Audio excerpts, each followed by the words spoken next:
Hello friends, and welcome back to Odyssey The Invention of Science. It's been a good few months since I've since I've played this game. And the reason is because, as you can see in front of me, there was a puzzle that I couldn't necessarily do because it's a maths puzzle and I hate maths. So I waited until I could get CJ round. If you don't know who CJ is, then he was on my Outlast video, which I will be getting back to, by the way. It's having to get my schedule to meet Caleb's to actually do it again. What was I talking about? That anyway. So I had to get Caleb to come round and do it for me, and he did, thankfully. And now I'm here, and I don't know where I'm going. Am I going the right way? I'm starting to get it now. Okay, so I need to follow the blue wire. Why is the music kicked up all of a sudden? I have to follow the blue wire. Okay, the music's decided to go. I have to follow the blue wire. Oh my god, it's going to be one of those ones, isn't it? Right, so I've got to follow the... Well, I thought it was blue. It's suddenly purple. Or was it purple all this time and I'm just colourblind? Oh my god, it's going to take me forever just to find the beginning. This is literally going to be me for the video, just running around chasing wires. Adele chases pavements, I chase wires. Oh my god. This is just what I wanted in life. Do you know what I mean? Like... I love chasing wires. Chasing wires is like my favourite thing to do. I do it in my spare time. Sometimes I just follow the house. The house is wires because, you know, why not? When you've got nothing else to do, follow wires. Am I going the right way? Probably freaking not. No, I'm not. The music's like, you know, we're just gonna cook up the some silence piece. Now I'm stuck on rock. I don't even know what I'm talking about. It's just clicked into my head. I don't know what I'm talking about. Green's gone up there. Oh. I get it now. So, yeah. So I was following the green one just now. That's what I was supposed to be doing. Oh my god. Is this puzzle of just me following wires? That's the beginning of this puzzle. The actual puzzle is a lot more difficult. More wires. This family had a lot of wire. Can I just say? Okay, we're going around here. I feel like I'm going in circles. Honestly, I really do. And I hope these things that I'm picking up are actually useful. And I'm not just picking up random things for no reason. This is the beginning. Are you seriously kidding me? Oh, that was so... Right, I know I've got that. Right, let me just follow this blue one, see where it goes. I actually need to genuinely see where my starting point is. Otherwise, am I even going the right way? Well, let me just follow the blue one. Where in the hell did this family have time to do this? Do I start here? Oi? Is this the starting point? Okay, let's just have a look at what they had. I've got here. Right, July 30th, 19:15 p.m. By the time we finished dinner and climbed the radio tower, it was too dark to see falling rocks land on the ground at the bottom. We all went up anyway to use the telescope. But we didn't aim it at the sky. We saw a light out to sea, and everyone tried to see what it was, but we couldn't tell. Gilliam said it's probably just another fishing boat. Dad doesn't want anyone to know we're here, so he didn't let us use any lights up there. I had to wait till we got back to the shack to turn on a light and write. Aristotle says I drop a 1 kilogram stone and a 10 kilogram stone at the same time. The lighter stone will take 10 times longer to reach the ground. That seems like way too big a difference. This is really bugging me. If the heavier stone falls that much faster, I wondered what would happen if I took a length of string and tied each end to the stone before I dropped them. I tried to imagine it. Right, okay. The 10k stone would fall faster and the two stones would get farther from each other, and soon the string would get taut. Then the two stones would have to fall at the same speed. So maybe the lighter stone would speed up with the heavier stone pulling it down, and also the heavier stone would slow down with the lighter stone pulling up on it. Which means the two stones would then fall at same speed between the speeds. They'd fall separately, faster than the lighter stones natural speed and slower than the heavier stones.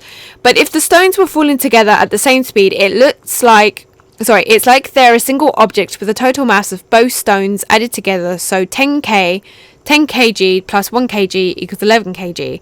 And that doesn't make sense. According to Aristotle, an 11k stone falls faster than a 10k stone. But I just figured out that 2 stones tied with a string with a total mass of 11 kg would fall slower than a 10 kg mass does.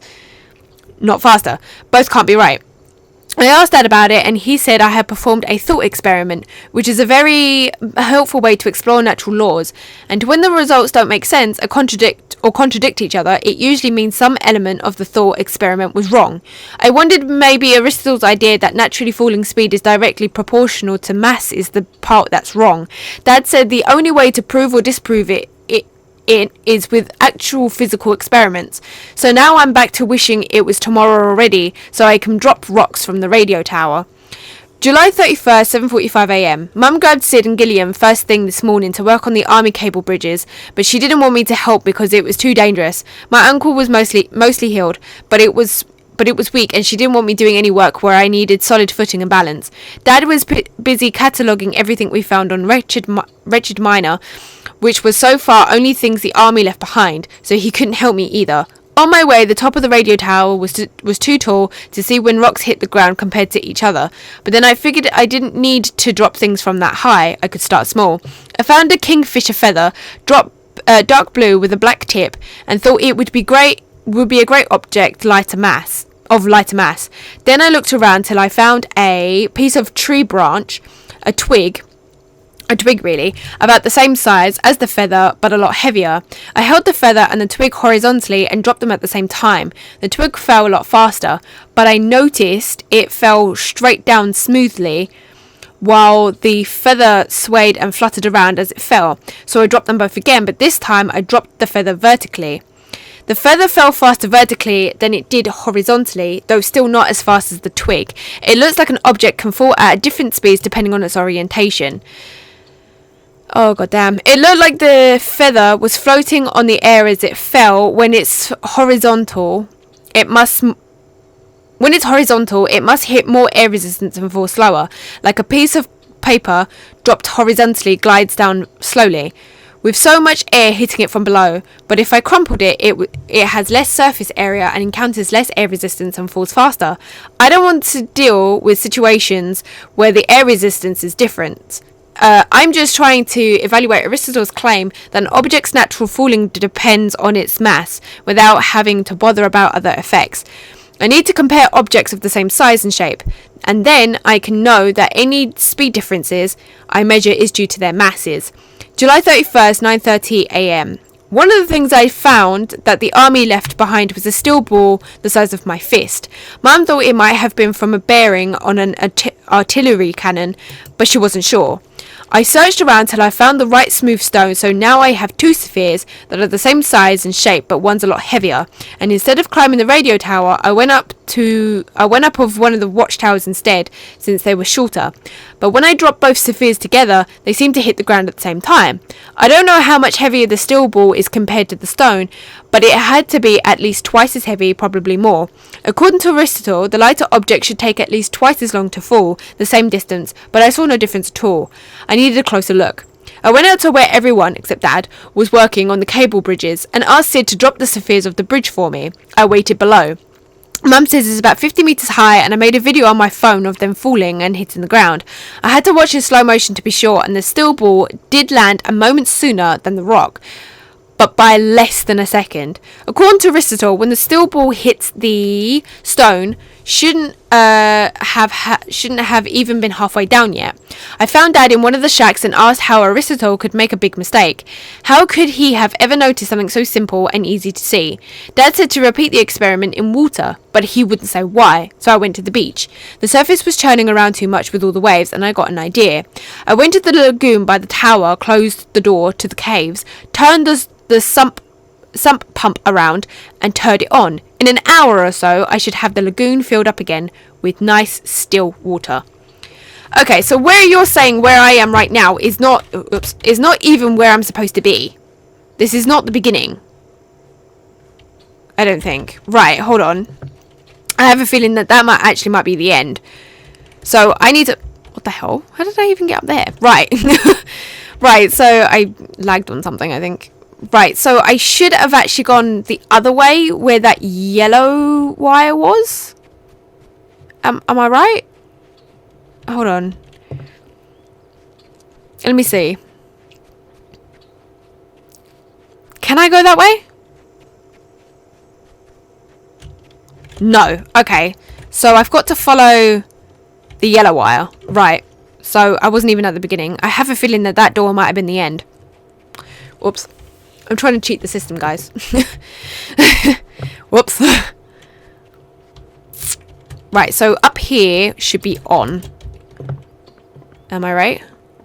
Ah, here we go. Maybe I just have to run around the other side and see where that yellow wire comes up from. I think. See where it comes up from and then just go from there. Otherwise, I have not a clue. Otherwise, I've done those 2 towers. Well, I didn't. My friend did. But that's not the point. The point is I need to find where the yellow wire is. If you give me too many ways to go, I start stressing out. I don't know how many times I've said this on this channel. About if you give me too many options to run around in, I start stressing out because I'm like, I don't know if I'm going in the right direction. I don't know if I'm looking at the right thing. What is life? Oh, hold on. Is this the correct... Is this from over here? Yes, it is. Oh, I didn't think I could come up this way. Oh, screw it. Whatever. Right. Okay, there was a box here for a second. Where'd it go? There. Right. Just sprung into existence. Give me. Attack it very much. Right. Okay, oops. Did I just zoom in there for a second? Ugh. Right. Please don't be maths. Please don't be maths. Please don't be maths. I hate maths. Ugh! Of course, maths. Right. Oh, hello. Oh, I've got objects. Right. Can I... Okay, so these are the feathers. That's the twigs, and that's the 2 symmetric thingies. Right, so 20 distance. Let's have a look at the journal. Right, so I held the feather and the twig horizontally and dropped them at the same time. The twig fell a lot faster. Right? And then the feather fell faster vertically than it did horizontally, though still not as fast as the twig. So am I supposed to... Can you go away now? I see. So this is the quickest. This is the slowest. Right. That's going to be the slowest. I reckon... Oh, which one was it? It was between a steel ball and something else. Which one fell faster? Which one did he say he felt faster? Right, I had to watch in the slow motion to be sure. The steel ball did land a moment sooner than the rock. Okay. So, steel ball, rock, twig. Yes. Yay. More reading. I love it when I have to read. Okay, I'm assuming that this box is for these puzzles in here. I forgot how much reading there is in this game. I do apologise. Right. Gimme. Right, so July 31st, 11:15 a.m. I didn't need to fill the lagoon all the way, just up to my shoulders so the water was deep as it could be without me needing to tread water. The water slowed the sapphires enough that I could actually drop them to land gently on my feet and feel exactly when they landed. This time, the steel ball reached my right foot first, and then more than a second later, the stone hit my left foot. The difference wasn't much, but it was more than when I dropped them through the air. I thought back to how the feather fell slower than the twig.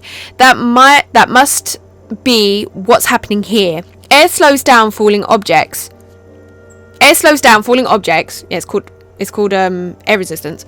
And since water is more dense and provides more water resistance, it slows them down even more. Then I got an idea. I wasn't sure what was at work here.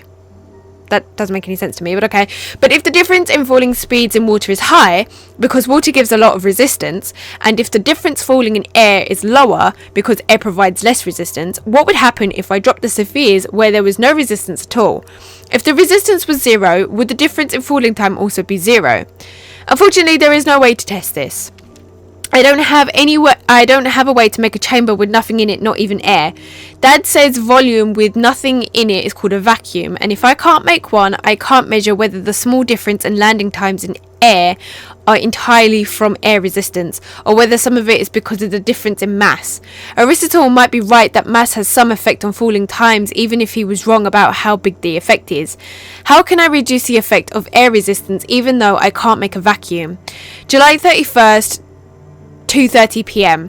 Thinking about it more this afternoon, something has started bothering me. Aristotle said the element Earth moved or fell toward the center of the universe at a natural speed that never changed, but that can't be right either. I can jump off a crate that's only as tall as I am and not get hurt, but I sure wouldn't want to jump off a building or out of a plane without a parachute. Falling that far means hitting the ground at higher speeds. I could easily show this by dropping a stone over wet ground that's muddy enough to form a crater when the stone lands. The higher I drop the stone from, the deeper the crater it makes. Or if I drop a stone on a sheet of glass from just a few centimeters, the glass would be fine. But if I drop it from higher, it would break the glass. It seems pretty clear that the speed objects fall doesn't stay consistent. Things go faster the longer they fall. Since water is also a heavy terrestrial element in Aristotle's physics, I decided to see what would happen if I poured water from high up. I climbed a watchtower with a big pile of water, not pail of water, pail of seawater as well, and poured it out slowly. What I saw was very interesting. The water came out in a steady stream, but the further it fell, the column of water got skinnier and then broke into separate blobs and droplets. Thinking about this carefully, I thought maybe this happened because as the water fell, it went faster and faster. The water lower down was falling faster than the water above, so the stream as a whole couldn't stay together. It had to break up into blobs as the water below fell faster away towards the ground. It's definitely true that when objects fall, they don't always move at a consistent speed. I'm going to ask Dad about it and also tell him not to worry about any boats nearby. I can see one now from the top of the watchtower and it looks like an ordinary fishing boat to me. July 31st, 5 p.m. Couldn't find Dad. Maybe he's in one of the shacks on the other side of the island. While I was running around looking for him, I got to thinking about something else. The faster I move through the air, the harder the wind hits my face. Mum always tells me not to open the car window on the freeway because the wind coming in hits us too hard when we're going fast. So if the speed of an object increases as it falls, it seems that the air resistance also increases. I also thought about how when I roll the car windows down, the wind pushes on us, but it really throws around Mum's papers in the back seat a lot more. The impact of air resistance might be different on lighter objects than on heavier ones. Then I thought this was maybe what I saw in the lagoon. When I dropped the steel ball and the stone through the air, they seemed to land at the same time, but when I dropped them in the water, the steel ball hit my foot sooner. It must have fallen faster because the water resistance slowed this lighter object more than the heavier one. But it was hard to see what was going on in the lagoon. With the water swirling all around, I needed to do that experiment again, but under more control to see what's going on better. I needed two objects that looked the same, but one was a lot heavier and much lighter than steel balls or stones for air to have a big effect on them. So I got two styrofoam balls from my art kit and I pushed a rock into the center of one to make it a lot heavier. Then I got a fan, one we were using to cool off the room we slept in at night, and I put it on the floor facing up. When I dropped both styrofoam balls over the fan when it was off, they both landed on it about the same time. But then I turned the fan on high, blasting air up, and then dropped them again. The heavy ball definitely landed first, and the lighter ball after that. The only change I made was making the air hit the balls harder, and this definitely slowed the lighter ball down more than it did the heavier ball. Oh my god, there's so much reading, my throat is dying. So it makes sense that heavier objects fall faster than lighter ones because the air resistance slows down lighter objects. But is that the only reason there's a difference, or are there other things also causing some of it? For instance, Aristotle's theory that objects of more mass fall faster just because they have more mass. Then there would still be a difference even in a vacuum where there was no resistance. I can't think of a way to test this since I can't change the amount of air there is around my falling objects. July 31st, 6:30 p.m. It occurred to me that if I can't reduce air resistance by removing air, I could reduce it by having the objects move slower. When I roll down the windows in Mum's car, the wind hits us hard on the freeway, but pulling into the driveway slowly, I can hardly feel the air at all. If I can just keep things going slower, I'll see less interference from the air. But I can't change how fast things fall.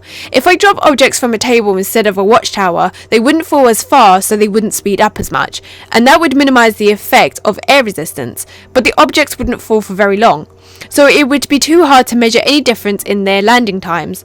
I told Dad about this and how I was stuck. He said I could use a pendulum. I thought that was a weird idea. I'm trying to test how objects fall straight down, but the swinging weight of pendulum moves in a circular arc. Dad said I could think of a pendulum as a way to slow down air vertical falling motion and minimize air resistance effects, since the ball would take more time to fall and not speed up as much. Also, a pendulum would let me do experiments with an object falling a long distance without speeding up, faster and faster, because the weight of the pendulum, called the bob, rises and falls over and over, speeding up but then slowing down again. So I could have a continuous series of short falls where any differences in the falling times would get amplified after many swings. I asked Dad how a pendulum could be a continuous series of falls when half the time the bob was rising. I also asked whether the string interfered with the motion, since the bob wasn't falling freely. Wouldn't the string speed up or slow down the bob? If it did, that would mess things up. In free fall, nothing but air touches or pulls on the objects falling. Dad told me I should use symmetry to answer the question about whether a pendulum going up or down was the same as something only falling down, and said I should separately test whether the string adds or subtracts to the speed of the bob. I'm not sure how to do it either. I'll think about it more after dinner. July 31st, 8:15 p.m. It wasn't clear to me how the entire motion of a pendulum could be called free falling when half the motion was the bob rising, not falling. I tried to use symmetry to figure it out like Dad suggested. With a pendulum, I imagined the bob swinging back and forth. At the moment when the bob is straight down, it moves sideways at some speed. I'll call that speed V. Then the bob swings up, and at the moment when it stops and is about to swing down again, it's some distance higher than when it was straight down. I'll call that height H. When it falls at the moment, it's straight down again. It must be going sideways. The other direction now, at speed V again. I know this because of symmetry. When a pendulum swings back and forth, it rises to the same height on both sides of its swing. So speed V to the right makes it swing up to height H. When it reverses direction and swings up to height H again, it must also have been going speed V to the left when it was going straight down. The swinging gets a little less and less over time, of course. Mum says this is called damping. It's probably because of air resistance, but in the first few swings, any difference isn't noticeable, so I can ignore it. This means pendulum motion from left side down to the vertical position, and the motion from the vertical position up to the right side, where two sides of the same coin. The falling and rising of a pendulum could be analysed as if it fell 2 times in succession from rest through height H to a final speed V. A sequence of oscillations, I can't pronounce that word, could thus be analysed and treated as if the bob is falling many times back to back in rapid succession from rest, height H, to speed V. This analysis was convenient for me because the final speed V at the end of any individual fall event was always low, so I could ignore air resistance effects on the pendulum until they accumulated after several seconds. That's assuming the string isn't changing anything. I need to think about that next. August 1st, 3:45 p.m. I needed to test whether the string of a pendulum adds or subtracts to the falling motion of the bob, other than changing its direction. To do that, I had to compare what happens with different string lengths to what happens when the same object falls freely without a string. If all a pendulum does is lengthen the falling time, then the speed at the bottom of the swing, after falling vertical at H, should be the same whether it's falling down or swinging sideways. But how can I measure the speeds to check that they are same in all cases? Dad suggested I make a pendulum by hanging a bob and string from a nail or a pivot on a piece of plywood. That way I could make marks on the wood for how the bob was swinging. When I did, I held the bob up, made a mark next to it on the wood with a pencil, and then I dropped it, and also made a mark on the other side where the bob was highest before falling down again. The marks were of course at the same height because the speed of the bob at the bottom of the swings was the same in both directions. Then Dad said for me to put a second nail directly below the pivot where the string was tied, about halfway down the length of the string. I did it and saw what Dad was doing. When the bob swung down and the string hit the nail, only the lower part of the string swung up, and it was like at that moment the length of the pendulum string got shortened by half for the swing up. But when I made a mark at the high point it swung to then, it was still the same height as before. I moved the nail to a lot of different points and it didn't matter where I put it. The bob always swung up to the same height as when I dropped it, just following a different trajectory. If I didn't put the nail too far down, of course. Except for that, it didn't matter how long the string of the pendulum became. The bob always swung up to the same height it swung down from.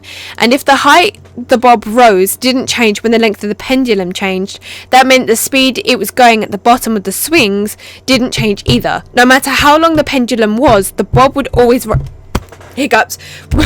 always rise to the same height and fall back with the same speed v. But how could I be sure that using a pendulum wasn't making the same speed wasn't making the speed at the bottom of the swing different compared to an object falling freely without any string at all? I got an idea. In my art supplies was an old toy gun that shot ping pong balls with a spring. The barrel of the gun was not a closed cylinder, but open on the top like a trough, with a spring and trigger to release it. I attached the ping pong ball to the string to make it the bob of a pendulum, and then I cooked the gun, held it next to the board directly below the pivot with the string hanging straight down, and then I pulled the trigger. The spring hit the ball and gave it an initial speed to the right, and I marked how high the ball swung up on the plywood before swinging down again. Then I detached the string, but the ball in the gun and cocked it. If a pendulum doesn't change speed compared to falling freely, then I should be able to shoot the ball straight up from the same spot as before when it was a pendulum bob, and it should go up the same height as it did on the pendulum before falling again. And it did. So by the symmetry, it's clear that when a ball falls at height h, whether vertically or along the curved path of the pendulum r, its speed at bottom is the same. A pendulum does not change the final speed of a falling object. It just makes the object fall along a longer curved path, so it takes more time to attain that speed. August 1st, 7 p.m. A fishing boat came this afternoon. We heard the motor coming before it got here, and I figured we'd just go out and meet them to tell them we had permission to be here, but they didn't and had to leave. But that's not what happened. Mum and Dad told Sid and me to stay in the shack. They didn't want anyone on the boat to know we were here. Then Dad took Gilliam to the dock. As soon as they left, Mum cranked the bridges away so no one could get to us. I wanted to watch what was happening, but Mum kept us out of sight. Dad and Gilliam were gone for about an hour, but it seemed a lot longer. Then we heard Dad call us, and we went outside and cranked the bridges back for them to cross over. Dad said it was a fishing boat, but it didn't look like they had done much fishing lately. It was good we had Gilliam because the sailors only spoke French. With Gilliam knows, so he translated. The sailors knew it was illegal to come to the island and wondered what we were doing here, and Dad explained the best he could through Gilliam. But they didn't dock just because they were curious about why we were here. Their radio was broken, and they asked if they could use ours to tell their friends they'd meet them at their fishing spot a day late, and Dad let them use the one on our boat. They asked if we had a satellite phone too, and Dad said no, even though we do. Then the sailors wanted to look around, but Dad told them they needed to go. He said it got a bit tense, but then the sailors nodded and left, waving goodbye. Gilliam said he thinks that they were just wanting to get invited to a better meal than they had on their boat. Dad said he hoped that was all it was. I thought maybe seeing the sailors would make Dad less worried now that he knows who's out there, but he seems to be more worried than before. Oh my god, I really hate so much reading. Okay, that's to stop it, yeah? Okay, cool. Oh shit, I keep pressing the wrong damn button. Right, I don't know what I'm supposed to do here. What is this to? Oh, this is to that. Now I'm just making lines all over the place. Right, hold on. Okay, what did they say? What did he say in his little article? I moved the nail to lots of different points and it didn't matter where I put it. The bob always swung up to the same height as when I dropped it, just following a trajectory. Oh, it is done. Oh, okay. Oops. I was just there in there for no reason then. Oh my god, I just realised. Okay, sorry, I'm not saying anything. It's because I'm trying to think if I am right. Right, hold on. Am I right? I'm going to imagine that this is that one. Am I wrong? I think I'm wrong. I'm very wrong. Right. Okay, so let me just, okay, so these are the ones that I've selected. So this is their starting point, right? So height H, and obviously they're moving through speed V. And then, and so where's their like resting point, I guess? So where did they come up on the other side?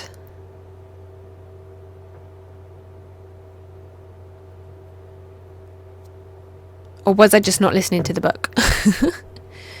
Right, hold on.